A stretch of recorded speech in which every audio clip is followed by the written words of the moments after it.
Hello children's. तो आज हम लोग पढ़ने वाले हैं क्लास 11 चैप्टर 4 और जो कि है प्लांट किंगडम।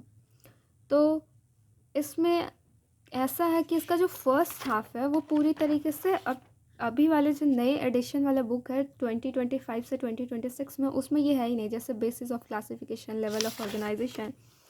पर जब आप ये टॉपिक पढ़ेंगे तो टॉपिक में आपको यहाँ लिखा रहेगा, इसमें से नहीं हटा कि जैसे कि ये मल्टी सेलर है, ये सेलर लेवल ऑफ ऑर्गेनाइजेशन है, ये फ्लोएमेट्स है, ये सब। ठीक है, तो उसके लिए हमें थोड़ा सा ये सब कुछ समझना ही पड़ेगा। तो मैं इसे एकदम जितने जल्दी हो सके उतने जल्दी मैं आपको समझा सकूँगी, समझाने की कोशिश करूँगी। ठीक है, तो यहाँ पे जब आप बेसिस ऑफ क्लासिफिकेशन देखेंगे तो उसमें लिखा हुआ है arrangement of cell, body symmetry, nature of coelom, patterns, digestive system, circulatory और रिप्रोडक्टिव सिस्टम। ठीक है, तो ये सारी वो चीज़ें हैं जिससे हम लोग क्लासिफिकेशन करते हैं। लेकिन इसमें देखिए आप लेवल ऑफ ऑर्गेनाइजेशन, तो उसमें आपका 3 तरह का लेवल है। एक सेलुलर लेवल होता है, एक टिश्यू लेवल होता है और एक ऑर्गन लेवल होता है। ये तो लगता है हम लोग 6-7 क्लास से पढ़ते आ रहे हैं ऐसे ही। उसके बाद इसमें आपका 2 टाइप रहता है। एक रहता है ऑर्गन ओपन टाइप, जिसमें जो ब्लड है वो हार्ट से डायरेक्टली सेल में पे मतलब बात करता है, जैसे कि एक वहीं पे पूरा ब्लड ऐसे है और उसी के अंदर सेल है, इस तरीके से होता है। लेकिन क्लोज टाइप में होता है, एक प्रॉपर सर्कुलेशन होता है, हार्ट से पंप हुआ, फिर इधर नर्व्स में गया, नर्व से फिर आपको पूरा फैला, ऐसा रहता है। अब सिमेट्री हम लोग का रहता है जिसमें 3 तरह का सिमेट्री है। तो एक रहता है असिमेट्रिकल, रेडिकल सिमेट्री और बाइलैटरल सिमेट्री। अब इसमें आपका जो असिमेट्रिकल रहता है वो आप बीच से अगर डिवाइड कीजिएगा तो दोनों साइड नहीं हो पाएगा, बराबर नहीं आएगा। ठीक है, अब रेडिकल सिमेट्री वो रहता है कि वो समझिए सर्कल है। ठीक है, वो सर्कल को आप किसी भी हिस्से से काट दीजिए तो वो पूरा एकदम सिमेट्री से कटेगा। लेकिन बाईलैटरल जो सिमेट्री होता है वो इस तरीके से काट सकते हैं जिससे आपका एक ही साइड से काटिएगा तभी बराबर होगा। जैसे यहाँ पे ये क्या है, ये केकड़ा है। अच्छा, केकड़ा ही है। तो अगर आप इसको डिवाइड कीजिएगा बीच से, यहाँ से डिवाइड कीजिएगा तो आपको 2 हाफ मिल जाएगा। लेकिन अगर यहाँ से आप सोचिएगा कि यहाँ से हम डिवाइड करके 2 हाफ ले लें तो दैट्स नॉट पॉसिबल। पर यहाँ पे रेडिकल सिमेट्री पे देखिए ये सर्कल है और इसको अगर हम लोग 2 हाफ में डिवाइड करते हैं तो ये 2 हाफ में ऐसे, 2 हाफ ऐसे है और इसको ऐसे फोल्ड कीजिएगा तो हो गया आपका 2 हाफ। ठीक है, अब यहाँ पे आपका आता है डिप्लोब्लास्टिक और ट्रिप्लोब्लास्टिक। अब डिप्लोब्लास्टिक आपका वो हुआ जिसमें यहाँ पे आपका जर्म्स लेयर में आपका 2 ही लेयर हो, यानी एक हो गया आपका मेसोगल और एक हो गया एक्टोडर्म। ठीक है, एक मिनट। ठीक है, ऐसा रहा आपका, एक रह गया अंदर वाला एंडोडर्म और बाहर वाला आपका हो गया एक्टोडर्म। बाहर वाला एक्टोडर्म, अंदर वाला एंडोडर्म, और ये बीच वाला लेयर को हम लोग मेसोगेल कहते हैं। ठीक है, लेकिन जो ट्रिप्लोप्लास्टिक रहता है उसमें आपका बाहर वाला एक्टोडर्म, अंदर वाला एंडोडर्म्स और जो बीच वाला रहता है उसको हम लोग मीजोडर्म कहते हैं। ठीक है,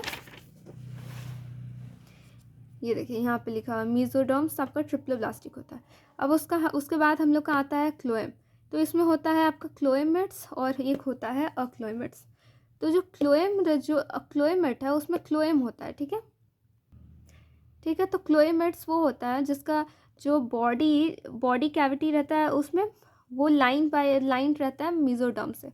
तो जो मीजोडर्म से लाइन है वो आपका क्लोएम हो गया, उसको क्लोएम कहते हैं। और वो एनिमल जिसके पास क्लोएम होता है उसको हम लोग क्लोएमेट्स कहते हैं। इसमें आपका एनेलिडा, मोलस्का, आर्थ्रोपोडा, इक्नोडर्माटा, हेमिकॉर्डाटा, कॉर्डाटा, ये सब आता है। और उसके बाद आपका सूडोक्लोएमेट्स वो होते हैं जिनके पास प्रॉपर क्लोएम नहीं होता है, मतलब मीजोडर्म नहीं रहता है, लाइन नहीं किया रहता है, वो स्कैटर्ड रहता है पाउच की तरह, थोड़ा थोड़ा थोड़ा थोड़ा थोड़ा थोड़ा। तो उसको हम लोग कहते हैं, जैसे यहाँ पे देखिए ये जो बी नंबर है यहाँ पे थोड़ा थोड़ा ऐसे पाउच बना हुआ है ना, तो ये आपका हो गया सूडोक्लोएमेट्स। यहाँ पे प्रॉपरली है तो वो हो गया आपका क्लोएमेट्स। अब जो अक्लोएमेट्स रहता है उसमें ये मीजोडर्म रहता ही नहीं है, वो एब्सेंट रहता है, तो वो हो गया हम लोग का प्लेटीहेल्मिन्थेसिस। अब सेगमेंटेशंस, अब इसमें आता है सेगमेंटेशन। तो ऐसा कोई जानवर जिसको एक्सटर्नली और इंटरनली सेगमेंट्स में डिवाइड किया जाए और उसमें एटलीस्ट सम ऑर्गन्स रिपीट करे सीरियल नंबर पे, तो उसको हम लोग कहते हैं सेगमेंटेशन। अब इसमें आता है हम लोग का अर्थवर्म। अर्थवर्म में एक पैटर्न होता है जिसको हम लोग कहते हैं मेटामेरिक सेगमेंटेशन, और उस फेनोमेनन को हम लोग कहते हैं मेटामेरिज्म। तो ये पाया जाता है अर्थवर्म में। अब आप नोटोकॉर्ड देखिएगा तो जो Notochord is a mesodermally derived rod-like structure formed on dorsal side during embryonic development. तो ये नोटोकॉर्ड रहता है कुछ एम्ब्रियोनिक डेवलपमेंट में, कुछ ही जानवर में रहता है, वो भी ड्यूरिंग एम्ब्रियोनिक डेवलपमेंट में। तो जिसमें नोटोकॉर्ड है वो कॉर्डाटा कहलाते हैं, और जिसमें नोटोकॉर्ड नहीं है वो नॉन कॉर्डाट्स कहलाता है। नॉन कॉर्डाट्स आपका आता है पोरीफेरा से इक्नोडर्माटा तक। अब इसमें हम लोग क्लासिफिकेशन देखेगा तो आपका पहला आता है क्लासिफिकेशन ऑफ एनिमल्स। तो नए वाले जो बुक है उसमें यहीं से शुरू हो रहा है हम लोग का चैप्टर क्लासिफिकेशन ऑफ एनिमल्स, लेकिन ये सब समझना भी ज़रूरी था, ठीक है। तो अब क्लासिफिकेशन ऑफ एनिमल्स में हम लोग का सबसे पहला जो टॉपिक है वो आता है पोरीफेरा। अब पोरीफेरा में चलिए हम लोग पोरीफेरा पढ़ते हैं। तो जो पोरीफेरा है उसको हम लोग कॉमनली कहते हैं स्पॉन्जिया। अब उसमें आपका ज़्यादातर स्पंजेस आता है, वो ज़्यादातर मराइन या फिर असिमेट्रिकल एनिमल्स रहते हैं। असिमेट्रिकल एनिमल्स वो रहा जिसका सिमेट्री नहीं बनता हो, ठीक है, उसका सिमेट्री नहीं बनता है, ठीक है।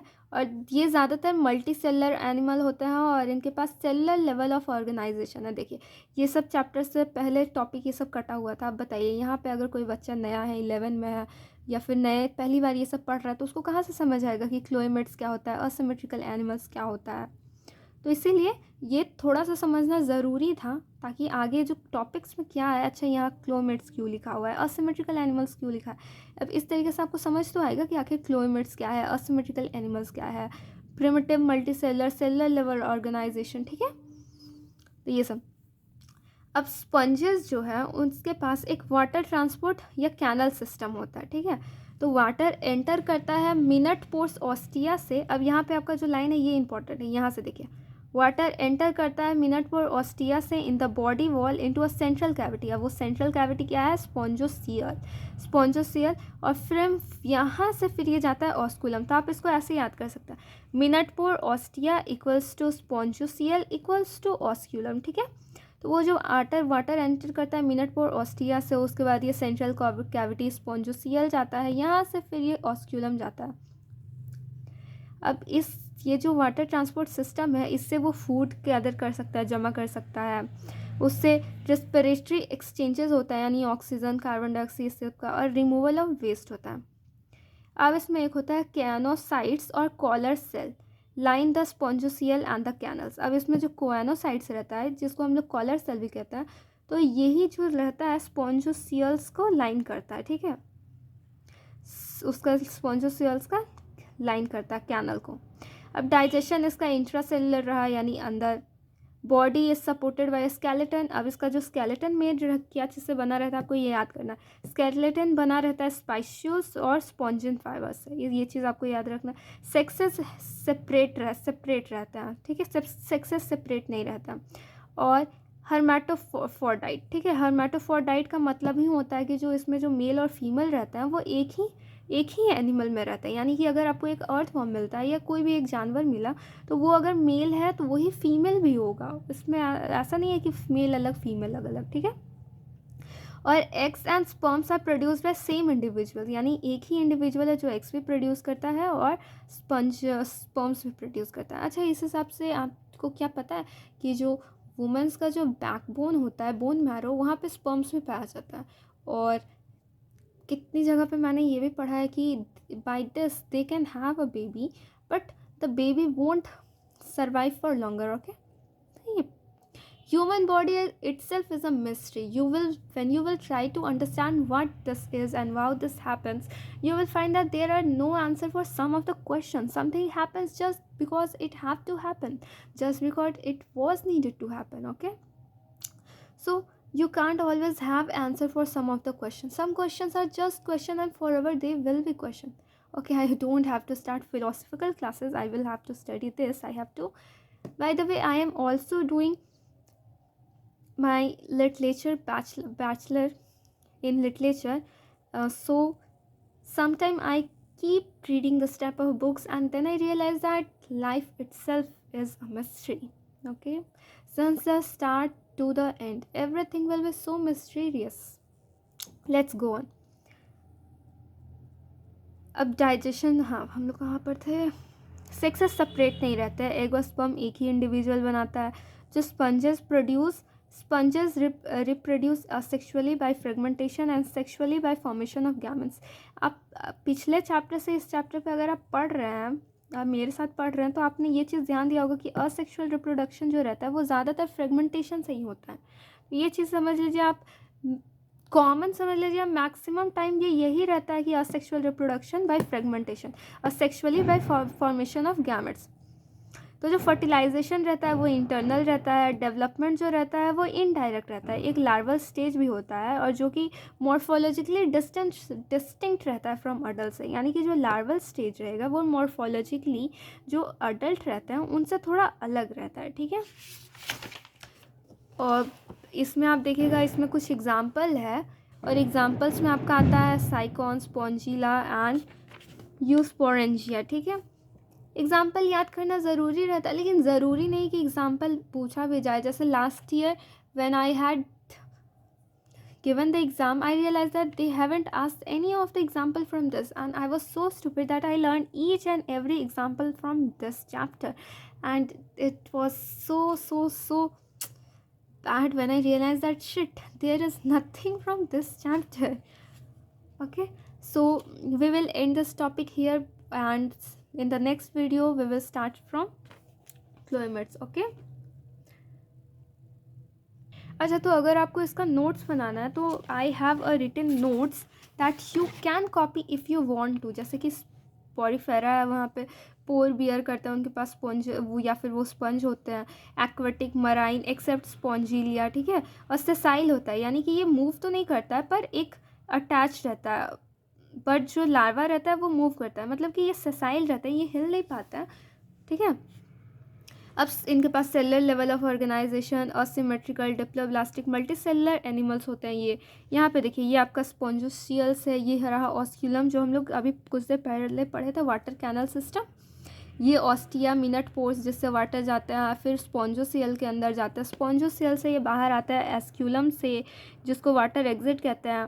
ठीक है, और उसके बाद आपका थोड़ा इधर हो जाता है, देखिए